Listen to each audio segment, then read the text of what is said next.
날씨가 굉장히 더운데 이렇게 와주셔서 고맙습니다. 인사드리겠습니다. 시민구청 처리위원회 사무국장 유영아입니다.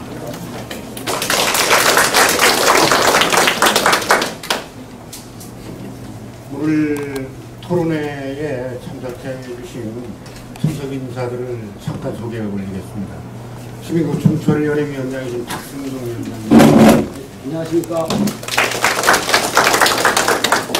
오늘 시장님께서 꼭 참석하신다는 말씀이 계셨는데 갑자기 아마 일정 변경이 있으셔서 참석을 못해서 이상천 행정복지국장님께서 참석하셨습니다.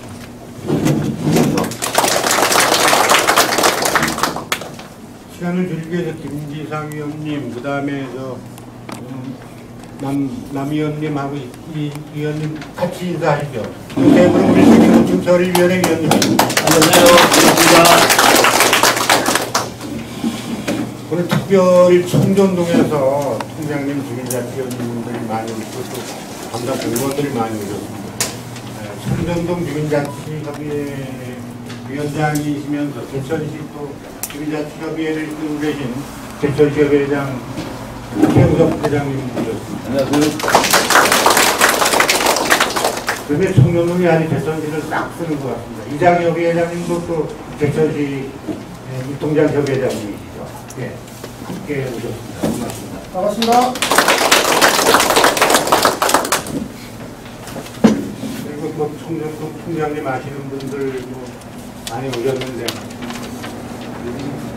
노 회장님, 노 회장님을 먼저 소개 올려야 되는데 죄송합니다. 제가 잘 몰랐습니다. 노 회장님이 더운데도 함께 해주셨습니다. 150살 사시도록 박수 좀 크게 해주세요.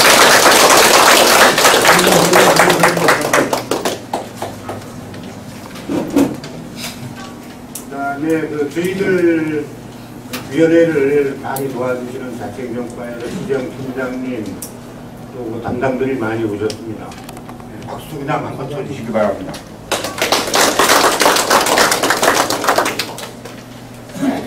그러면 지금부터 시민구청 처리위원회 발전 방향 토론회를 개최하겠습니다. 먼저 국민의회가 있겠습니다. 혹시 일어나셔서 국회에 경례 바로 이하 의뢰는 생략하겠습니다. 자리에 앉아주시기 바랍니다. 다음에로 우리 구청처리위원회 위원장 행동위원장님 인사 말씀 주시겠습니다. 폭우와 장마로 인해서 비가 많이 왔는데 피해 없이 관에 평안하셨습니까? 바쁘신 와중에도 오늘 회의에 참석하여 주신 위원 여러분과 우리 이상천 행정복지국장님 그리고 청전동 주민같이 여러분 감사드립니다. 오늘 회의는 올해 상반기 업무 보고와 업무 계획 중 제천시 시민구청 처리위원회의 발전과 방향 제시를 위한 토론회를 개최하는 것으로 진행하겠습니다. 토론회 개최를 위한 사전 준비와 시간이 제한으로 토론의 충분한 토론과 진행이 다소 좀 미흡하시더라도 양해해 주시길 부탁드립니다. 오늘 토론회 개최로 제천시 시민구청 처리위원회가 더욱 발전하여 시민의 권리와 행복을 위한 밑거름이 되도록 하겠습니다. 또한 시민과 행정기관, 사회단체 등 다양한 주체와의 유대 방화로 효율적인 시민구청 처리위원회의 업무 처리가 되도록 더욱더 노력하도록 하겠습니다. 2017년 우리 위원회의 사업 계획 중 향후 추진사항 철저한 계획과 관리로 계획대로 진행될 수 있도록 우리 위원님들께서 적극적인 협조가 필요하다고 사료됩니다. 오늘 토론회에 바쁘신 시간에도 참석해 주신 각동의 통장님과 행정기관의 최일선에서 고생하고 계시는 각동의 민원부서 직원들에게도 감사드리면서 우리 위원회가 운영함에 있어 개선점이나 좋은 방안이 있으면 말씀해 주시기를 당부드립니다. 더운 날씨에 건강하시고 여러분의 건승을 기원하며 참석해 주신 위원님들과 이상천 행정복지국장님과 관계자 여러분들에게 다시 한번 감사의 말씀을 드립니다. 감사합니다. 다음으로 시장님을 대리해서 이상선 행정복지국장께서 인사하십니다. 네, 안녕하세요. 시장님께서 16시부터 시민소통회의를 시작하고 있었는데 제가 대신 오게 돼서 대단히 죄송하게 생각합니다. 우리 시민구축처리위원회는 2011년 1월달에 이사가 오기 때 만들어져서 맨 처음에 출장기에는 좀 더 치밀하게 다가가지 못하는 측면이 있었고 민주주의 들어서 굉장히 활성화가 시도했어요. 특히 이호환 사무국장님 취임하시고 또 올해 박준동 위원장님이 신위원장님 취임하시면서 큰 발전을 이뤘다고 생각합니다. 작년도 보통 고충처리위원회 연간 처리 실적이 한 90건, 60건 이렇게 됐습니다. 그런데 작년 2016년도에 142건을 처리했고 올해는 6월까지 현재 87건을 처리위원회에서 시민 고충위원회를 처리하고 있습니다. 물론 민원이라는 것이 시청에서 민원 처리를 하고 있습니다만 민원 처리가 안 되는 것, 지금 보증민을 만들고 이런 것들을 시민고충처리위원회에서 한번 걸러주고 상담해주고 그건 민원인 입장에서 서서 그 민원을 해결해 주려고 하는 노력만으로도 민원인들 입장에서는 굉장히 속이 후련한 일이고 이런 일들을 고충처리위원회에서 해주는 것에 대해서 참 고맙게 생각합니다. 더욱이 매달 이번에 처음으로 이 시민고충처리위원회 활성화를 위한 토론회를 이렇게 여러 시민들을 모시고 열 수 있었다면 오늘 이 자리도 굉장히 의미 있는 자리고 오늘 이런 시민 토론을 통해서 다시 한번 고충처리위원회가 한 발 더 레벨업되는 그런 좋은 기회가 있으면 좋겠습니다. 오늘 좋은 자리, 의미 있는 행사가 될 수 있기를 바라면서 인사드리겠습니다. 고맙습니다. 성명중 의원님 아까 오셨는데 잠깐 오셨다 하시면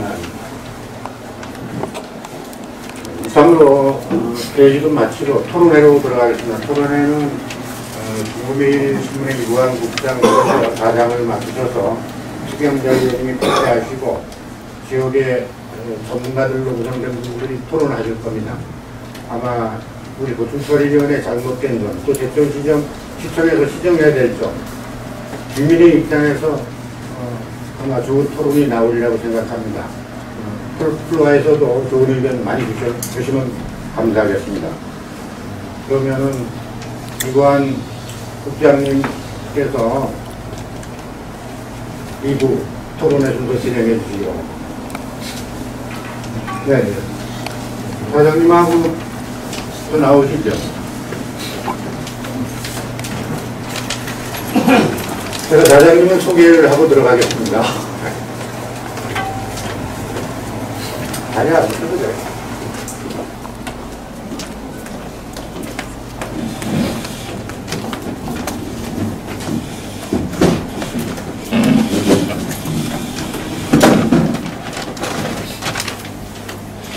오늘 토론회를 이끌어주실 사장으로는 중국매일신문 국장으로 계신 이광 국장께서 해주실 겁니다.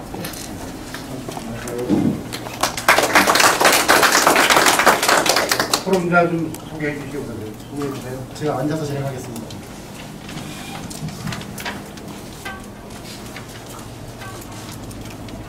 저도 개인적으로는 좀 옆에 계신 분들 좀 아는데 공식적인 자리니까 제가 받은 자료를 이용해서 소개해 드리겠습니다.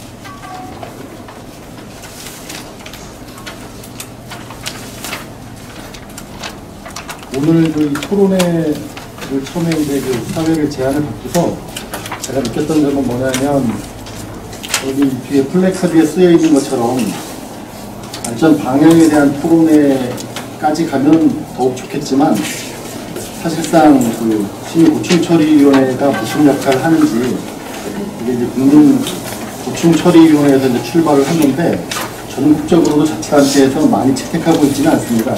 부천시 같은 경우가 되게 선진적인 경우인데 어떤 일을 하고 있는지 좀 알고 또 그동안의 성과에 대해서 좀 같이 이야기를 나누고, 또 여기 패널 분도 계시지만 앞에 그 처리위원장님부터 고충처리위원들께서 계십니다. 같이. 그래서 일방적인 토론회라기보다는 같이 여기 대천에 살고 있는 우리 시민들, 지역사회에서 어떻게 하면 그 짧게 보면은 고충민원이고 좀 크게 보면은 갈등을 좀 순화할 수 있는가에 대해서 이야기하는 자리가 됐으면 좋겠습니다. 오늘 그 발제를 해주실 최경자 전 의원님부터 소개해 올리면, 과거 그 제6대 제천시의원을 지내시고요. 현재는 제천 시민 고충처리위원회 행정복지분과 위원장이십니다. 그리고 이 자료를 보니까 그 바꾸나 중에도 중앙대에서 행정대학원에서 다문화 정책을 전공하셨다고 했습니다. 그래서 오늘 그 최경자 전 의원께서 그 시민고충처리위원회, 제천시민고충처리위원회의 역할, 또 그동안의 어떤 기능, 또 지금까지의 성과에 대해서 좀 상세하게 설명을 해주시고, 그 나머지는 여기 패널분들께서 토론하는 식으로 진행을 하겠습니다. 제 오른쪽에 계신 분은 우리 박정순 국장님이신데 여러분들 잘 아시죠? 반갑습니다. 제천시 그 지속가능발전협의회 사무국장이시고요. 그 지속가능발전협의회가 환경단체는 아니고요. 사실상 그 유엔에서 정한 의제를 수행해 나가는 그런 민간기구인데 상당히 많은 역할을 하고 있습니다. 그 꼭 환경 문제가 아니라 어떤 뭐 크게 보면은 인류고 또 적게 보면 우리나라 또 제천에서 어떻게 하면 앞으로 지역이 지속가능하게 발전할 수 있는가에 대해서 민간 영역에서 활동하고 계십니다. 오늘 그런 방향으로 해서 그런 분야에 있어서 좋은 말씀을 해주실 것으로 알고 있습니다. 다음은 제 옆에 우리 이현복 공장님이십니다. 잘 아시죠? 한 말씀 하시죠. 일단 작사님 말씀이 반갑습니다. 오늘 소기의 성과를 할 수 있도록 같이 열심히 토론을 하도록 하겠습니다. 감사합니다.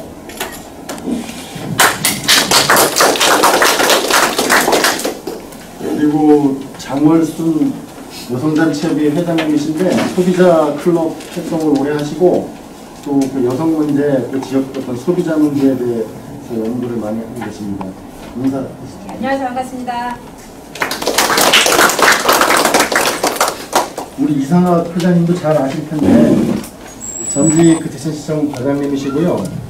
최근에 그 숲해설가로 아주 명망이 높으신 분입니다. 그래서 오늘 이제 해드릴 말씀은 좀 그런 게 있잖아요. 그 사람이 그 자리에 있으면 안 보이는 것도 한 걸음만 뒤에서 관조적으로 보면 잘 보이는 어떤 그런 전직 공무원으로서의 어떤 뭐 제천시 행정 또 고충처리 민원에 대해서 좀 이따가 이야기를 해주시기 바랍니다. 고맙습니다.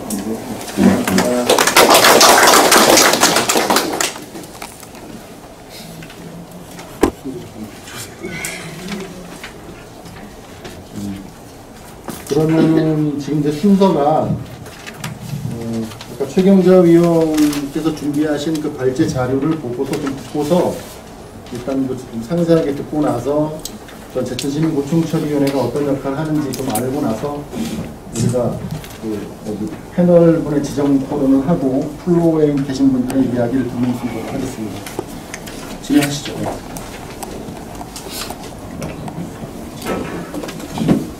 네, 발제를 맡은 최경자입니다.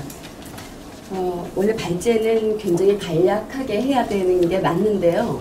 시민고충처리위원회가 무슨 일을 하는지 설명하는 것이 더 맞을 것 같아서 방향을 바꾸었습니다. 그래서 제가 시민고충처리위원회가 어디서부터 시작이 역사적으로 되었고 또 우리나라는 언제 도입이 되었고 또 제천에는 언제 또 이것을 만들어서 이렇게 실천하고 있는가라는 이 부분을 역사적 배경을 말씀드릴 거고요. 그 다음에는 그러면 이 고충처리위원회가 어떤 업무를 하고 있나 이거에 대한 설명을 드리도록 하겠습니다. 그리고 이 시민고충처리위원회에서 지금까지 해온 일 중에 그럼에도 불구하고 어떤 부분들이 활성화되지 않아서 이런 것들이 발전을 해야 할까, 무엇이 문제인가라는 부분도 설명해 드리고요. 그리고 후속 제언으로 어떤 것들이 정말 되어야지 안정적으로 중재자 역할을 할 수 있는 기능을 갖출까라는 부분까지 설명을 드리겠습니다. 한 국가도 마찬가지고 동도 마찬가지입니다. 살림살이라고 하죠. 그래서 저희의 제천시의 살림살이는 물론 제천시에서 하지만 저희에게도 맡은 살림살이가 있습니다. 그것을 뭐 조금 다른 말로 하면 행정이라고 하는데, 이 행정 업무를 보는데 이런 것들이 사람들이 살아가면서 왜 이러한 그냥 살아가면 되는데 왜 이런 것을 만들었을까라고 생각해 보면, 애초에 처음에는 사람들이 조금씩 먹는 거에만 집중했었는데 나중에는 재산이라는 것을 모으게 돼요. 그러면 그것을 어떻게 안정적으로 보호를 할까라는 차원에서 야경국가가 시작됩니다. 그래서 그때는 시민들이 스스로 내가 돈을 줄 테니까 나의 재산을 좀 지켜줄래? 라는 것으로 시작이 되었습니다. 그러나 지금은 이제 보안관 같은 시대는 너무 멀어졌고요. 이제 행정이 매우 다양해졌죠. 환경도 매우 소중해졌고요. 과거에는 소중하지 않았던 것들이 지금은 많이 소중해졌습니다. 질적으로 달라졌습니다. 그래서 이제는 아마추어식 그 행정 업무 시스템으로는 도저히 비대해진 현대에 맞는 행정을 할 수가 없는, 만약에 공무원들이나 저희들이 그러한 행정 능력을 갖추고 있지 않으면 여전히 우리는 구시대적인 제도 하에서 살아가게 될 것입니다. 그 차원에서 그러면 우리가 행정이라는 것은 사실 시장과 같은 겁니다. 우리가 먹고 살아야 되는데 국가도 시장이다라는 개념을 지금 잘 갖지 못하거든요. 말하자면 제천시로 말하는 제천시도 정부잖아요. 지방정부인데 지방정부가 먹고 사는 일, 어떻게 하면 더 잘 사는가, 장사를 하는데 이 사람과 이 사람과의 비교 우위가 어디에 있을까, 이러한 고민을 끊임없이 하지 않으면 거대한 조직 속에 갇혀버리게 되는 거죠. 그래서 이러한 속에서 해결하지 못하는 것들을 시민고충처리에서 하게 되는데요. 자, 이제 이 시민고충처리에서 어떤 일들을 하는가 하는 것을 제가 설명드리도록 하겠습니다. 6가지로 제가 설명을 드릴 건데요. 고충처리위원회에서 하는 일과 바로 이곳에서 민원을 해결하는데 어떤 마음가짐으로 이곳에 있는 사람들이 처리를 해야 하는가라는 것과, 그 다음에 민원의 문제점, 또 해결은 어디에 그 방안들이 있는지, 그리고 사무국의 전문성은 어떻게 확보를 할 수 있는가, 또 시민사회와 관련 기관은 어떤 유대 강화를 통해서 이렇게 펑크난 부분들을 메꿀 수 있을까라는 부분들을 설명드리고, 고객 만족 서비스 정신은 또 어떻게 이루어져야 하는가 하는 것들을 설명드리도록 하겠습니다. 자, 이 배경에는 여러분들 아마 과거에 신문고 들어보셨을 겁니다. 굉장히 오래전 이야기인데요. 이 옴부즈맨이라는 말을 많이 들으셨을 거예요. 혹시 TV 프로그램 보다 보면 옴부즈맨이라는 말을 하는데, 이러한 옴부즈맨이라는 게 스웨덴에서 시작되었는데요. 의회의 대리인을 의미합니다. 그런데 이분들은 정부나 의회에서 임명된 사람들인데 아마 그 기소권을 보유하는 나라도 있다고 합니다. 근데 이제 저희는 사실은 기소권은 없습니다. 그래서 권고만 많이 하게 되는데, 세계 최초 옴부즈만이 1809년에 스웨덴에서 의회에서 시작되었습니다. 그리고 우리나라는 1994년 5월 20일에 국무총리 산하에 국민고충처리위원회라는 것을 설립하게 됩니다. 그리고 2005년에 국무총리 산하 국민고충처리위원회를 대통령 직속으로 개편합니다. 그리고 옴부즈만의 설치 및 운영을 관한 법률안을 정부가 제출해서 총선도 이때 시민고충처리위원회를 운영하게 됩니다. 2010년 11월 19일에 조례 제정을 해서 시행규칙이 1월 28일에 제정되었습니다. 이 제정 이유는 행정기관들에 의한 국민의 권익 침해의 구제 및 불합리한 제도의 개선을 강화하고자 민원 사무 처리에 관한 법률에 의하여 국무총리 소속하에 설치되었고 국민고충처리위원회를 개선을 하도록 명령하여서 정비하게 되었습니다. 결국에는 이것은 국민적 권익을 위해서 만들어진 것입니다. 오늘 제천시에 이것이 도입되어서 어떤 영역을 가지고 공식 구성이 되는지를 간단하게 설명드리겠습니다. 2010년 11월 19일에 조례 제정을 하게 되고 1월 28일에 규칙이 제정됩니다. 시행규칙입니다. 그리고 2010년에 12월 24일 위원장 이춘호와 9명의 위원이 위촉됩니다. 사무실 개설은 1월 12일에 개설되게 됩니다. 그 다음 2대는 이관표 위원장님이셨고요. N는 저희가 2014년 권영탁 위원장님 외 8명이 위원으로 위촉되었습니다.